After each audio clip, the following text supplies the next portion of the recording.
anybody can just go to a place from a book, but like what we try to do at Read and Run Chicago is really like bring the overarching idea of like, how does this place connect to this book, connect to us, help us become better people, help us become better Chicagoans.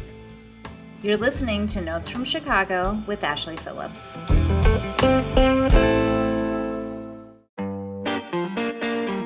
Hello, everyone. Welcome to another episode of Notes from Chicago. I'm so excited today to welcome Allison Yates. Allison is the founder of Read and Run Chicago, which is a running group. It's a sort of a combo book club plus running group. I'll let her talk a little bit more about that. But welcome, Allison. Thank you so much for joining us. Thank you so much for having me. Before we get into what is super intriguing to me as both a runner and a book lover, this is obviously a podcast about Chicago. And for every guest who comes on, we always ask them, what do you love about Chicago? So Allison, what do you love about Chicago? I know that probably every guest is like, well, how do you say everything? So I won't say everything. I'll just say a few things. But I think that one of the things that I think is so special about the way our city works is like, I haven't lived in many U.S. cities, but I've lived in several cities abroad, not as a fully functioning adult in some of them, so I don't have the same experience. But I will say there's like a vibe of everybody who truly cares about what they do, like whatever the sphere is. I think that you can feel that in any sort of space. It's like people who genuinely care, who are so excited to talk about what they love, whether it's like a small pet business, like I'm working with one now, like they're so excited about everything that they do and how they're connecting pet owners in the city, or it's like, you know, farmers markets. There's always someone who is there doing what they love. Read and Run has been around since 2021. Is that correct? Yes. Yeah. Okay. So you've had 4 years of, you know, doing these runs, reading these books, you know, kind of building this community. And becoming more enmeshed in, you know, in the Chicago community and your physical surroundings. What's the most surprising thing that you've learned? Wow, that's a great question. The most surprising thing that I've learned. I think that for me, it's not surprising because if you know anything about big sociological topics, you know kind of how the world works. But I think that it is surprising in the way that to see it actually play out, if you read enough history, if you read enough accounts of like how the city has progressed in the 1900s, just how intentional our policy was in terms of social segregation, in terms of opportunities. You know, and again, I say not surprising because if you know anything, you know how that works, but surprising and shocking, I would say, to know about it and learn about it and then see it continue to play out in real life and continue to see those effects today. Like once you turn the light onto that, you absolutely cannot unsee it. And it is permeating through everything that we do. What was a book that that you feel like really highlighted that for you? There's been a few. One of them that comes to mind that was really a beautiful book, and this wasn't really the sort of point of the book, but there's a great account. It's slightly academic, but still very accessible. It's called Brown in the Windy City by Lilia Fernandez. Mm-hmm. And that is all about specifically Puerto Rican and Mexican migration to the city and the different areas that they migrated in and the different sort of like trajectory over the course of time based on what the current policies were. Why did so many Puerto Ricans move to like the Little Italy area and pass as Italians, but then got pushed to got pushed to Lincoln Park and then eventually to Humboldt Park, and you know, why were so many Mexican Americans here or there, and like just how much those historic communities were moved around not by their own choice. Yeah. Very intentionally by policymakers. Yeah. That's it's disturbing. And then also like, I think being able to go and experience like in the city, being able to go and experience other cultures in specific areas is also really great too. But it's highly disturbing to like read, especially the Lincoln Park was like sort of staging area, and then people just everyone who came there like ever just would come and then just keep getting pushed out. Absolutely. Yeah. And I think that too, yeah, tourists who come to the city, it's like Chinatown is one of the, most popular places, and it is what they've created over the course of the 20th century is absolutely spectacular, and the sense of community, but it's also like it is there purposefully. Like, people Yeah. created their own spaces because that was the only way to survive. So Yeah. yeah, it's like a double-edged sword there. Yeah, absolutely. Why don't we talk a little bit about how Read and Run Chicago started? So yeah, so during the pandemic, I was going to say, I know everybody has a different pandemic story. It's kind of offensive to say a pandemic success story, but I have heard people talk about their experiences in that way, and that we took a tragic and horrific time and made it something productive, and that's what happened to me. So I was working from home for the first time ever, and I had a lot of time to finally look at my bookshelf of all the books that I had accumulated and hadn't been reading. And a lot of those were books about Chicago. And so I was finally reading those. And one of them was The Battle of Lincoln Park. And at the same time, too, like I had been a casual runner before, mostly on treadmills, which I also have a personal moral dilemma with because we have this beautiful city. Why would you run on a Yeah. treadmill? But I get it. Some people need to sometimes. Um, but so that I was running outside a lot and finally running around my neighborhood. And I realized like I had never even spent time running through the individual streets of my neighborhood. I think people who have dogs, like they do that. But if you don't necessarily, you don't have a reason to. And so I was just kind of like really looking around at everything really intently for the first time. And with the time and the space that I had during the pandemic, it gave me the opportunity to do that and to really like, I would go on long sort of like rabbit holes of looking up doorways or, like light fixtures or like, what is that window? What era was that from?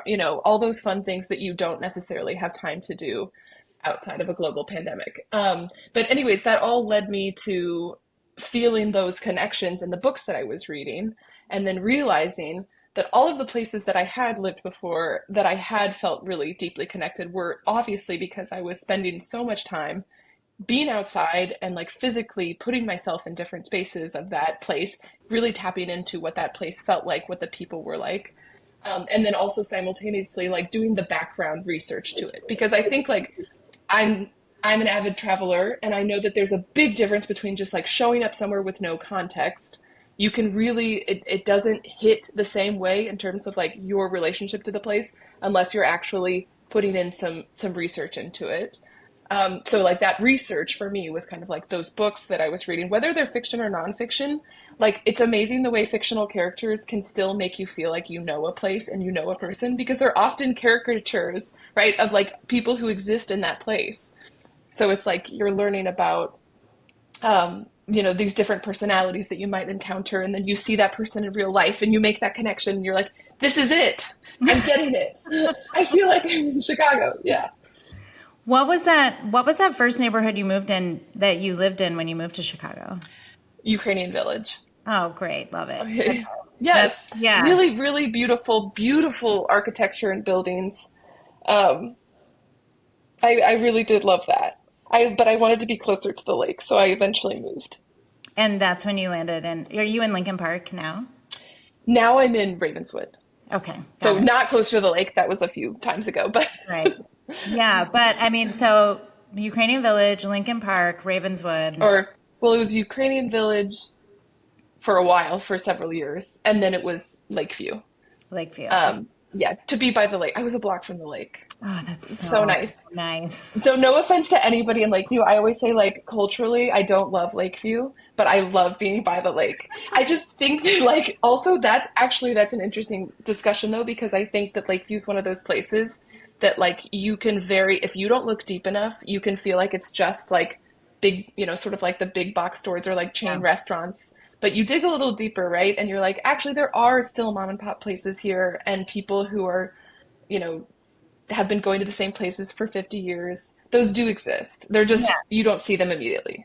Lakeview's also, I feel like, a big, neighborhood, so you do have to like I Lakeview is one of those neighborhoods where I'm like everywhere is Lakeview. When you're in it, I'm like, where am I? Oh, Lakeview. Yeah. Like just it like goes on. I do feel like it goes on forever. I want to get back to more about, maybe that first book, that first run. Tell me about like kind of the first event. Was it formal? Was it, was it just a group of friends or a group of people in the neighborhood or runners you knew in the neighborhood? It starts, so the very, very first thing was like, I'm going to really try this out and I'm going to beg my cousin to come with me. It wasn't that hard because she had already read the book and she was excited to see it. I was like, I think I want to try out this concept. Like, we go to places from a book, we run around. So this was like a very trial run, but I consider it like the first event because we went out, we took a lot of photos, we had so much fun. And it was really just like, what does it look like to like just like show up kind of and look at places and like what do we want to do with these places once we're there, like how do we connect them back to the story, and then ultimately like obviously I wasn't thinking so much in these terms in that moment, but it kind of led to like, and then how do we really make it connect back to us? Anybody can just go to a place from a book, but like what we try to do at Read and Run Chicago is really like bring the overarching idea of like, how does this place connect to this book, connect to us, help us become better people, help us become better Chicagoans, that sort of vibe. But it really just happened that we went out, we did it, it was fun. It, beyond being like fascinating, it was just fun. And it was during a time too when people are like desperate for human interaction that's safe and healthy. Yeah.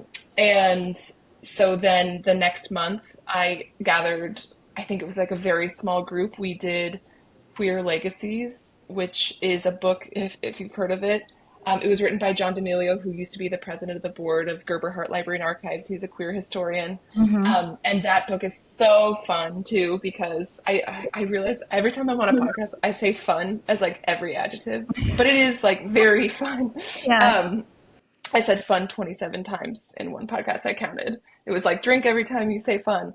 But so, Queer Legacies, it was like a journey of all of these hidden stories behind, like, we know in terms of queer history in Chicago, everybody knows North Halsted, everybody knows like Lakeview, but this was a really great look into all of the unknown stories, so to speak, that exist in archives at Gerber Hart Library and Archives. Yeah. And so that also clued me into, okay, so like when we're doing these sorts of, if I'm going to keep doing this, like one of the greatest benefits of bringing people together is talking about stories that the general public probably has never heard of.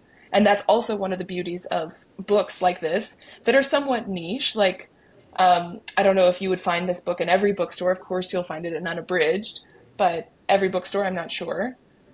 So that made me really happy to showcase some of these, everyday people stories in Yeah. this book that mean a lot and will mean a lot. And they mean a lot more, I think, sometimes than, celebrity. Well, I don't really, and I admire what people do, but I'm like, you're not inspiring to me. What's inspiring to me is everyday people who care a lot and want to do the best for their communities and for themselves. And those are the types of stories that you can find more in books rather than going to like a big talk or something Sure. like that.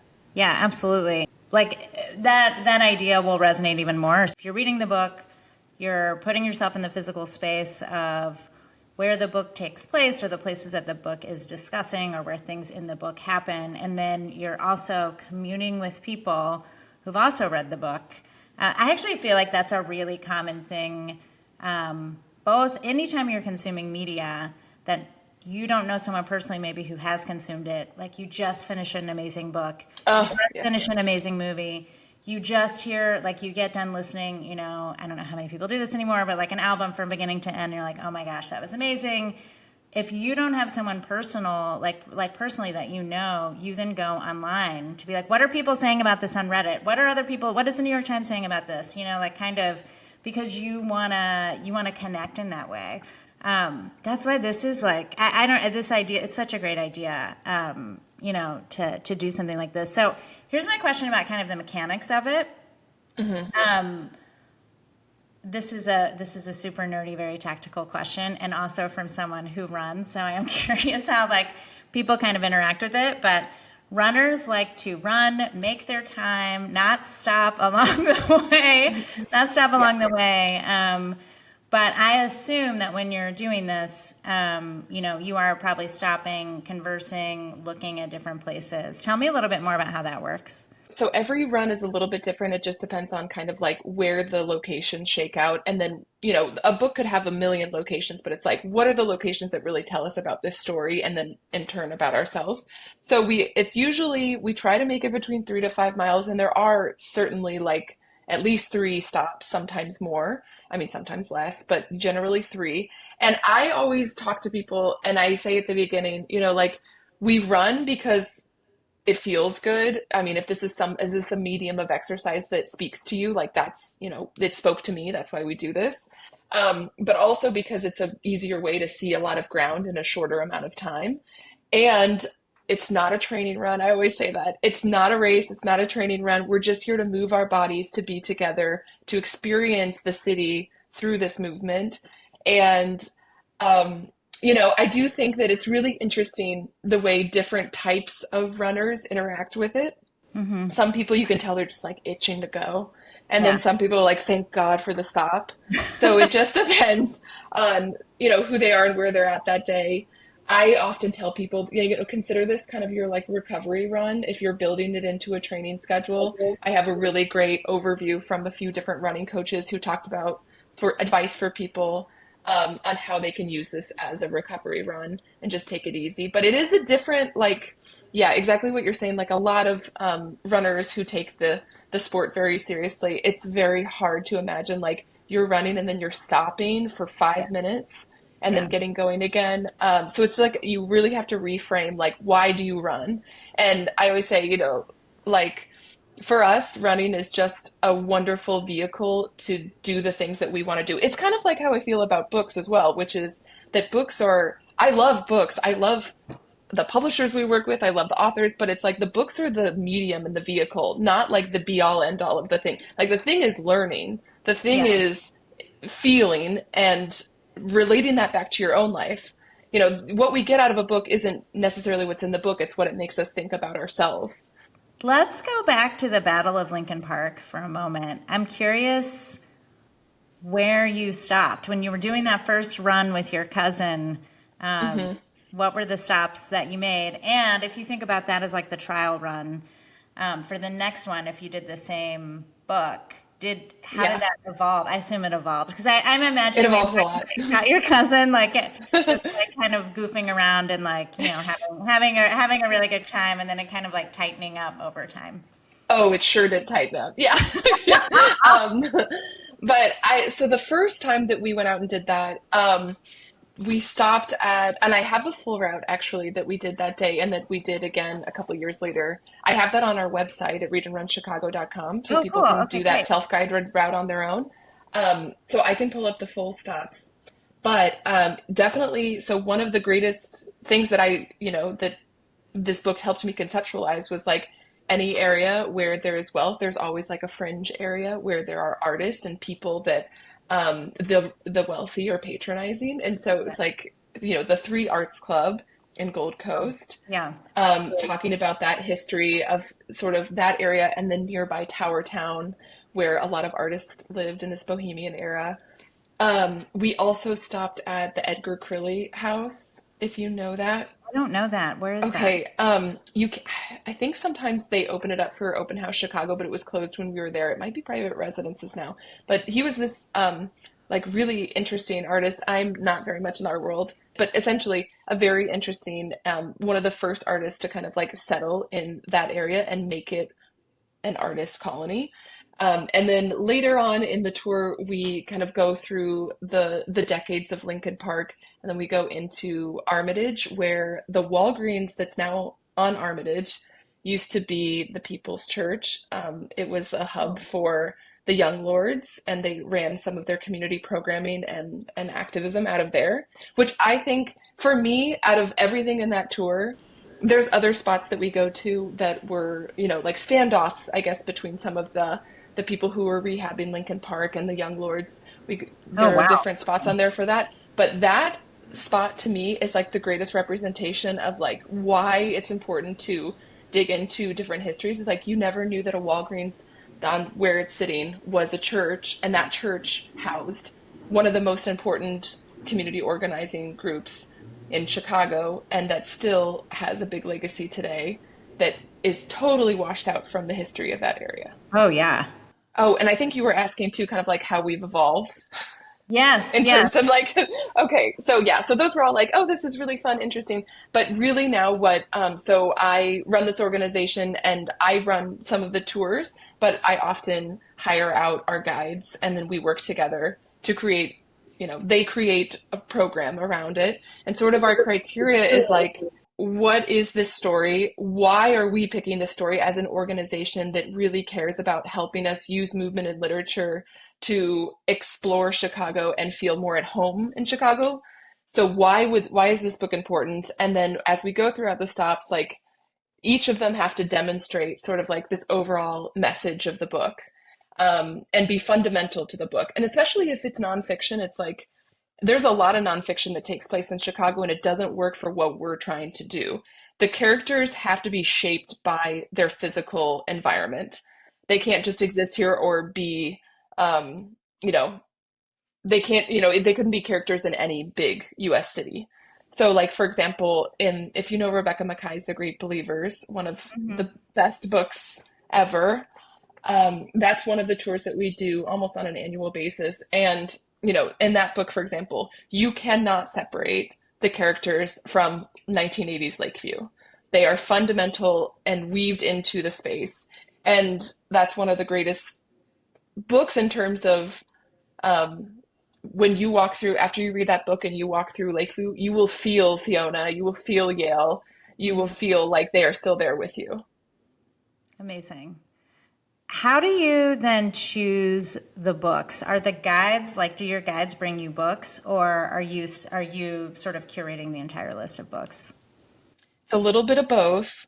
We have some evaluation criteria. So whenever we get approached about a book from an author or a publisher, we first read it and then we have a team of evaluators. So they get a sort of rubric. It's like, what does this book teach us about Chicago? Is this problematic in any way? If so, why? Why not? Is it still Mhm. worth digging into? Does the problematic parts of it actually help us learn more? And Mhm. can we do that in a thoughtful way? Or different things like, what are the actual places and are the places fundamental to the story or are they just secondary to the story?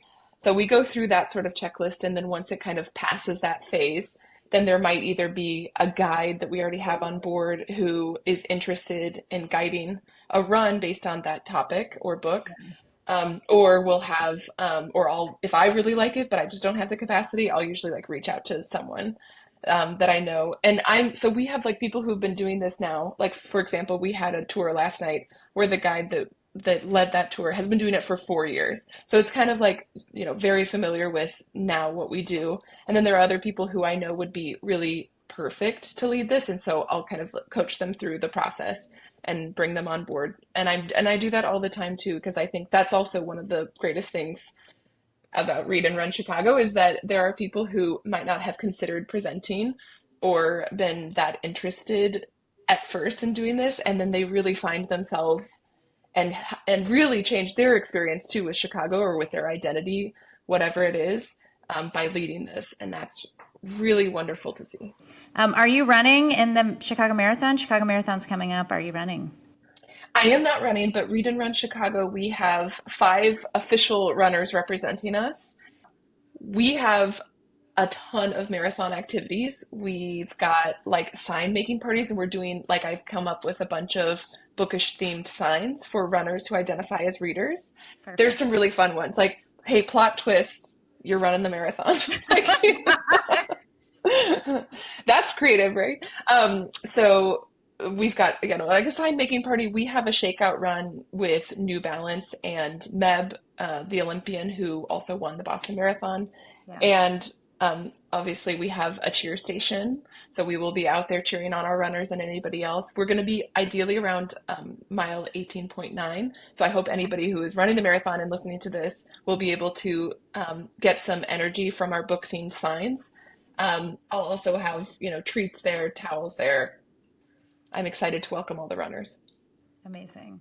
You talked about a few of the neighborhoods that you've done runs in, and I know you're doing one coming up in Bronzeville. Would you ever consider doing runs outside of the city, like in an Oak Park or in Evanston? Yes, we have done a few. We've done The Most Fun We Ever Had by Claire Lombardo in Oak Park. Have you read that Okay. book? I have not read. I have like my list of books now that I need to read is growing after Oh my this gosh. conversation. Only if it speaks to you. It's just like if you love messy family dramas and like relationships over time where something happened 20 years ago and you still remember that and how it affects the way you treat that person today, it's like really good for that. Um, it's a really great book for if you like that kind of Yeah. family drama. So yeah, we've done that. We were up in Evanston. There's a great young adult book called Cold Girls by Maxine Ray. It's a Hmm. queer coming of age story set on the Hmm. North Shore, so that was wonderful. We've been out in Barrington we have a series of trail Oh, runs inspired by Chicago Transit Hikes by Lindsay Welbers, which okay. I call it my Bible. It is such a it's a guidebook, but it's a guidebook with both practical advice and every trail that is featured in the book.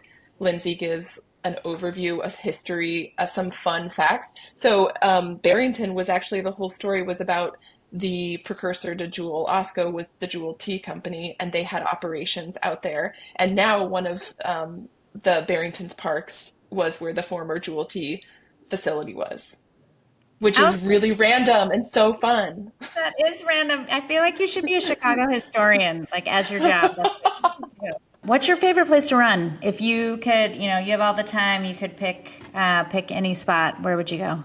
The answer that everyone probably gives, but the lakefront, but specifically, I absolutely love the AIDS Garden area. Oh yeah. Hugging the lake on that like sort of peninsula area right before Belmont Harbor or between Belmont and Diversey Harbor. I Right. love that area specifically. I think it's one of the calmest, and the water is also usually really glassy there. Yeah. Yeah, I know that spot. I drive by that spot every weekend to Oh, take the kids to lakefront soccer. where's their lakefront soccer? Is it Up like? up by Foster Beach. Oh, So okay. there's like a big stretch of soccer fields from Foster to Lawrence. Mm. Um, and it stretches all the way. It's perfect because you get to watch soccer and then you can turn around and just look out at the lake and it's so beautiful. Oh, And that's yeah. lovely that you get. Yeah. Yeah. Also, another great if I'm doing like a longer run or if I have a lot of time, I really love starting like museum campus area, but then going through the Burnham Wildlife Corridor, going Oh, down to cool. Promontory Point, Yeah. jumping in the water, and then like either running back or like taking a divvy back, depending on how long the run is. Yeah. Oh, yeah. That's great. That going south, I find that going south is because it gets less, like as you're going down south, it gets way less crowded. And I like being early morning on the lakefront by myself if I can be by myself. What's next? What are the upcoming books? In October, we're starting out with a trail run or hike with Lindsay Welbers, inspired by Chicago Transit Hikes. We're going to be going on the North Branch Trail out of New Book Joy. Oh, cool. So, Chicago Transit Hikes, I think it's like that is one thing that I always recommend to anybody who's just coming into the city because whether or not you identify as an outdoors person, some having trails on hand and knowing the history behind those trails and knowing how to get to them without a car is an invaluable asset to have. So that's a great book. Then after that, we've got we do a book club run once a month. So that's when we ask people to read the book before they come. Otherwise, people don't have to read before they show up to one of our events. So our October book club run is inspired by Gwendolyn Brooks' poetry. One of our guides, Cynthia Okachukwu, also runs Black Girls Read Book Club. And so this is like she has created an incredible program around different spots in Bronzeville where Gwendolyn Brooks wrote or lived or worked or was places that she used as inspiration for some of her poetry. And I didn't know there's a Gwendolyn Brooks statue. I can't believe I Oh, didn't know where? I that. didn't know that I either. know we're going to it, so it's part of the tour. And then after that in October, we've got one of our favorites that we do every year. There is a local author in Andersonville who writes, well, he's in the Andersonville, Lakeview area. He writes queer horror and romance, separate, Oh, not okay, horror and romance in not the same book. combined. Yeah. Two very different topics, but David J. Collins. So we do a run, a sort of like Halloween-ish horror run every October in Andersonville, where we go through some of the best Halloween decorations that I've ever seen in the Balmoral Historic District. And we talk about his horror novels. So that's one of our fan favorites. And that's what we've got going on in October. So we've got Gwendolyn Brooks poetry, queer horror, where you don't have to read ahead of time. We kind of take you through the story, and then also getting out on the trails for the fall colors. Amazing. So much fun. That sounds so great. Last question for you. Okay. Someone's coming to visit. A friend is coming to town. They're asking you, all right, what are the must do things? What are the must do Chicago things? What do I have to do? Besides, you can also tell them to go on a run too, but what do you tell them are the things they have to experience while they're in town? Well, I mean, is it a cop out to say I have to ask them about who they are and what makes them happy? I have to ask that They're the first because I friend feel and like you I. know. Yeah. Okay. Okay. So, gosh, I mean, I know everybody says this, but I think that architecture tour has to absolutely be one of them. I feel like that really anchors you in like the story of the city, whether or not. So there's another thing that's like really been interesting throughout this experience of Read and Run Chicago is like there's a story of Chicago, but then there are the stories of Chicago. Yeah. And there's like, the narrative that you'll hear everywhere. And then there's the really interesting pieces below all of those layers. And so but I think it's important to know the narrative. And I Yeah. think that really gives you both the narrative and like very practical and fascinating history around how we got to be known as this great place of skyscrapers. I love it. Who doesn't want to be outside on a boat on the river? Maybe you Yeah. have a drink if that's something you do. So definitely that. I think most people haven't done this, but one of the best things to do in the summer is take the water taxi from downtown to Ping Tom Park, get Yes. out, enjoy the park, see Chinatown that way, and then go in and have an amazing meal, take the water taxi back.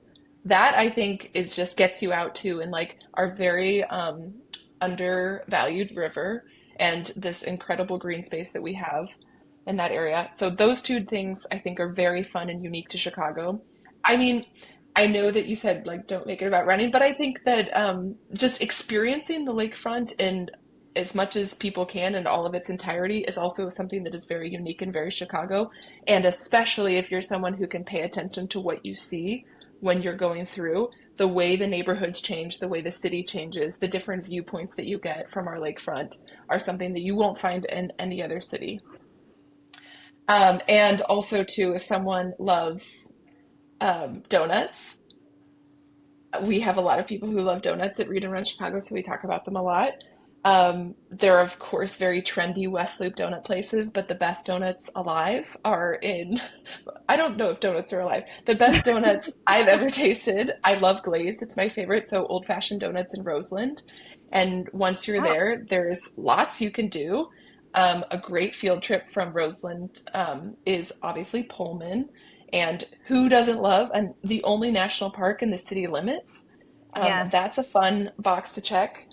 And walking through there is a great tour. They have so many different programs there. So those are maybe those are the three things that I would say. Like if you have like one weekend and you want to see something that is totally Chicago, totally unique, gets you outdoors, those are the three things. Did Love I it. say three or did I say more than three? Those are four things. You said one thing that everyone says, and then you said a lot of other things that no one has ever said. And I love that taxi ride. We have so many amazing photos of like on that ride. Like it's just so beautiful, and it's so cool. Like it's just so cool that you can do that. This was amazing, Allison. Thank you so much for spending the time today talking to me about all of this. I'm excited to go on a run for myself. And, also, I guess, shout out to everyone who is running the Chicago Marathon. Good luck. Thank you so much, Ashley, and thank you for celebrating Chicago and all the wonderful things we have here and highlighting all the people who make it a great place to be. Of course, it's so much fun. It is my absolute privilege. Thank you for listening to Notes from Chicago. This podcast is edited and produced by Tanisha Blakely. Be sure to like, follow, and subscribe to Notes from Chicago on YouTube and wherever you listen to podcasts.